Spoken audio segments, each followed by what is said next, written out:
यह अब तक की सबसे दर्दनाक मौत थी जो मैंने देखी थी। देखते ही देखते नकाबपोश व्यक्ति ने महिला के छोटे से मुंह में 100 सिगरेट ठूंस दी और जैसे ही उसने उन्हें जलाया, महिला ने असली फेफड़ों के पार जाने का एहसास किया। निकोटीन की भारी मात्रा फेफड़ों में भर गई और महिला तुरंत कांपने लगी, तड़पने लगी। उसका पूरा चेहरा असहनीय पीड़ा बयां कर रहा था। आखिरकार गहरे धुएं से घुटकर वह बेहोश हो गई। लेकिन नकाबपोश व्यक्ति यही नहीं रुका। उसने महिला के दोनों कानों में बड़े लाल स्पीकर लगा दिए और वॉल्यूम बढ़ा दिया। तेज आवाज ने उसे झटके से होश में ला दिया। आवाज बढ़ती गई और कुछ ही देर में उसके कान के पर्दे फट गए, यहाँ तक कि उसे खून से सने पेशाब आने लगे। ज्यादा देर नहीं हुई थी कि उसकी मौत हो गई। लेकिन यह तो बस बदला लेने के खेल की शुरुआत थी। सबसे चौंकाने वाली बात यह थी कि यह निर्मम अत्याचारी व्यक्ति दरअसल खुद ही सबसे ज्यादा यातनाएं झेल चुका था। कुछ समय पहले महिला जब होश में आई तो उसने महसूस किया कि वह कसकर बंधी हुई थी। उसकी आंखें और मुंह ढके हुए थे। जब उसने महसूस किया कि वह हिलडुल भी नहीं सकती, तब उसे एहसास हुआ कि कुछ बहुत बुरा होने वाला है। वह घबरा गई। उसने खुद को छुड़ाने की पूरी कोशिश की, लेकिन बेकार। उसे जल्द ही समझ में आ गया कि वह अकेली नहीं है। उसके आसपास और भी लोग थे जो बंधे हुए थे और छटपटा रहे थे। तभी पास में किसी के कदमों की गूंज सुनाई दी। सभी का दिल एकदम तेज धड़कने लगा। वे चिल्लाना चाहते थे, कुछ पूछना चाहते थे, लेकिन उनके मुंह कपड़े से बंद थे। तभी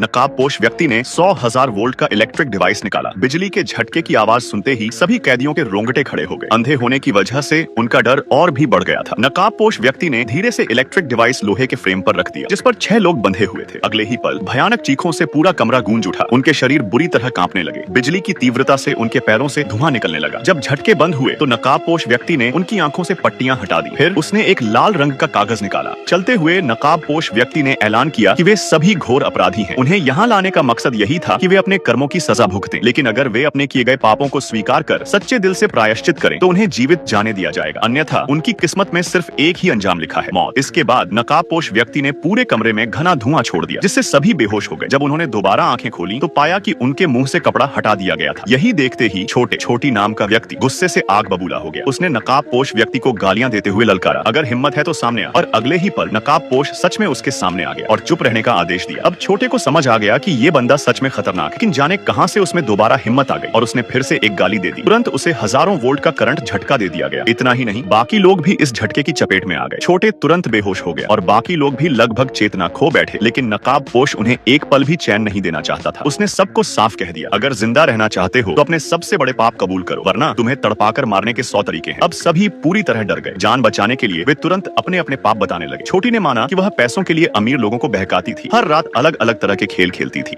बड़ा नाम का व्यक्ति ने कबूल किया कि वह अपनी ही साली पर बुरी नीयत रखता था और जब भी उसकी पत्नी बाहर जाती थी वह साली के साथ 3 मिनट तक अपराध करता था। बाकी लोगों ने भी अपने पाप गिना दिए। कोई अपने माता पिता पर बोझ बना हुआ था, कोई नशे का आदी था, तो कोई अपनी ही माँ पर गंदी नजर रखता था। लेकिन इन कबूलनामों से नकाबपोश संतुष्ट नहीं हुआ। उसने फिर से उन्हें बिजली के झटकों की यातना दी। जब तक कि इलेक्ट्रिक डिवाइस की बैटरी खत्म नहीं हो गई तब तक यह सिलसिला चलता रहा। फिर जाते जाते उसने धमकी दी, अच्छे से सोच लो, अगर अगली बार जब मैं आऊं और तुम्हारे जवाब सही न हुए तो तुम सब मारे जाओगे। नकाबपोश के जाते ही छोटे का गुस्सा फूट पड़ा। वह गालियां देता हुआ बचने का तरीका खोजने लगा, लेकिन चाहे जितनी कोशिश कर लें, लोहे की जंजीरें इतनी मजबूत थीं कि कोई भी उन्हें तोड़ नहीं पाया। जैसे ही उन्होंने देखा कि वह भारी लोहे का फ्रेम उठाना असंभव था, सभी के दिलों में भय समा गया। यह सोचते ही नकाबपोश व्यक्ति एक बड़ी बाल्टी में भरी सैकड़ों पेन लेकर कमरे में दाखिल हुआ। बिना कुछ कहे उसने सीधे अविनाश की जांघों और शरीर पर बेरहमी से पेन घोंपने शुरू कर दिए। अविनाश दर्द से चीखने लगा। उसकी भयावह चीखें सुनकर बाकी सभी का खून जम गया। तेज चाकू जैसे वार और मांस चीरने की आवाजें उनके कानों में गूंजने लगी और वे सांस रोककर खुद को अगले शिकार बनने से बचाने की कोशिश करने लगे। अभी अचानक कमरे में फिर से एक जहरीला धुआं छोड़ा गया, जिससे सभी बेहोश हो गए। जब उनकी आंखें खुली तो उन्होंने पाया कि उनकी एक कलाई की रस्सी खोल दी गई थी। ऐसा लग रहा था जैसे नकाबपोश चाहता था कि वे कुछ करें। उन सभी ने लोहे का फ्रेम हटाकर भागने की कोशिश की, पर तभी राहुल की नजर एक चौंका देने वाली चीज पर पड़ी। वह वहीं ठिठक कर रह गया। वहाँ फर्श पर एक टूटी हुई उंगली पड़ी थी जो पूरी तरह खून से लथपथ थी। उसने हिम्मत जुटाई और जल्दी से एक पेन उठाकर उसे अपनी पीठ के पीछे छुपा लिया। जैसे ही नकाबपोश उसके करीब आया, राहुल ने अचानक उस पर हमला कर दिया। लेकिन अगले ही पल राहुल स्तब्ध रह गया। वह कांपते हुए वहीं बैठ गया। उसकी आंखें भय से चौड़ी हो गई। उसका दिल तेजी से धड़कने लगा। उसे डर था कि नकाबपोश अब उसके साथ भी वही करेगा जो उसने अविनाश के साथ किया था। लेकिन इस बार नकाबपोश ने कुछ नहीं किया। वह नाराज नहीं हुआ, बल्कि शांत भाव से खड़ा हो गया। फिर उसने उनके सामने एक कागज का टुकड़ा डाल दिया। उसने कहा, अगर तुम्हें डर है कि कोई तुम्हारे गुनाह सुन लेगा तो इसे लिख कर दे दो। अगर मैं जवाब से संतुष्ट हुआ तो मैं तुम्हें छोड़ दूंगा। सभी ने दिमाग पर जोर डाला, पर उन्हें समझ ही नहीं आया कि नकाबपोश आखिर उनसे क्या सुनना चाहता था। वे इतने हताश हो चुके थे कि उन्होंने पैसा, शोहरत और यहाँ तक कि अपने शरीर तक नकाबपोश को देने की पेशकश कर दी। बस उन्हें छोड़ दिया जाए, पर चाहे वे कितना भी अमीर हो, चाहे उनका रुतबा कितना भी ऊंचा हो, चाहे वे दुनिया की सबसे खूबसूरत महिलाएं क्यों न हो। नकाबपोश टस से मस नहीं हुआ। यह सुनकर सिमरन क्रोध से चिल्ला उठी, अगर तुझे पैसे नहीं चाहिए, ना ही तुझे खूबसूरत खूबसूरत लड़कियों में दिलचस्पी है तो फिर तेरा असली मकसद क्या है? पर उसका यह सवाल उसे भारी पड़ गया। फिर से जहरीला धुआं छोड़ा गया और वे सब फिर बेहोश हो गए। जब उन्होंने अगली बार आंखें खोली तो उन्होंने पाया कि पार्वती नाम की लड़की अब इस दुनिया में नहीं रही। उसके दोनों कानों के पास बड़े बड़े स्पीकर बंधे हुए थे। उसके होठों से झाग निकल रहा था। उसकी शर्ट खून से भीग चुकी थी। ऐसा लग रहा था मानो जबरदस्त ध्वनि तरंगों ने उसे धीरे धीरे मार डाला हो। उसकी लाश देखकर अजय पूरी तरह डर से पागल हो गया। अब जब नकाबपोश दोबारा कमरे में दाखिल हुआ तो उसने पार्वती की लाश को घसीटते हुए बाहर निकाल दिया। यह देखकर सभी के रोंगटे खड़े हो गए। अब सिमरन से और बर्दाश्त नहीं हुआ। उसने गुस्से में चिल्लाकर कहा, तू ना पैसा मांगता है, ना औरतों में दिलचस्पी रखता है, तो फिर हमें यहाँ क्यों कैद किया है? लेकिन नकाबपोश चुप ही रहा। उसने सिर्फ इतना कहा, तुम्हें खुद इसका जवाब ढूंढना होगा। सिर्फ सही जवाब लिखने पर ही तुम यहाँ से जिंदा बच पाओगे। और फिर से जहरीला धुआं कमरे में फैल गया। निर्दय न्याय छोटे श्वाई ने गिड़गिड़ाते हुए माफी मांगी, लेकिन मास्क पहने व्यक्ति को जरा भी दया नहीं आई। उसने धीरे धीरे लोहे की छड़ उठाई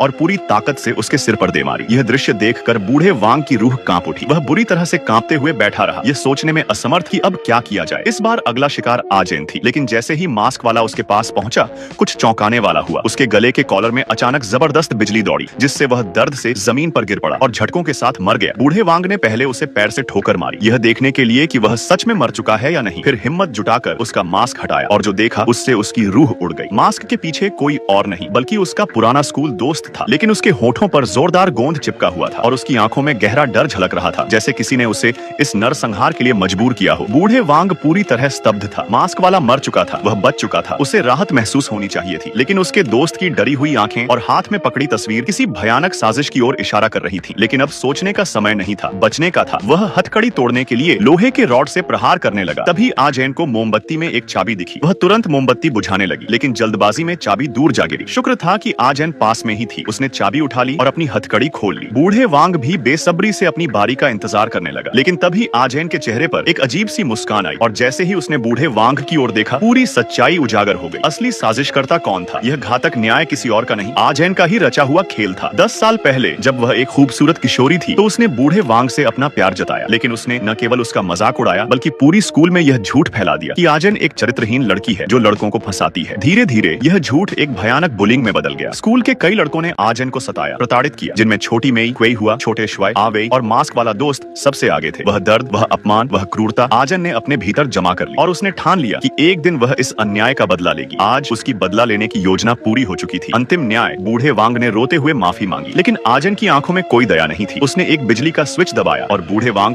जमीन पर तड़प उठा। फिर उसने कमरे में जहरीली गैस छोड़ दी। आजैन ने बूढ़े वांग के पास बैठकर उसकी ओर देखा। कहीं न कहीं वह अब भी उससे प्यार करती थी और इसी कारण उसने उसे अकेला मरने नहीं दिया। वह उसके साथ मरने को तैयार थी। बुलिंग का कड़वा सच। आजैन की त्रासदी केवल एक कहानी नहीं थी, यह कोरियाई स्कूलों में हो रही वास्तविक घटनाओं का प्रतिबिंब थी, जहां पीड़ित को न्याय नहीं मिलता और अपराधी बिना सजा के बच जाते हैं। जब कानून पीड़ितों को न्याय देने में असफल हो जाता है तो कुछ लोग खुद ही न्याय का हथियार उठा लेते हैं। आज की कहानी यहीं समाप्त होती है।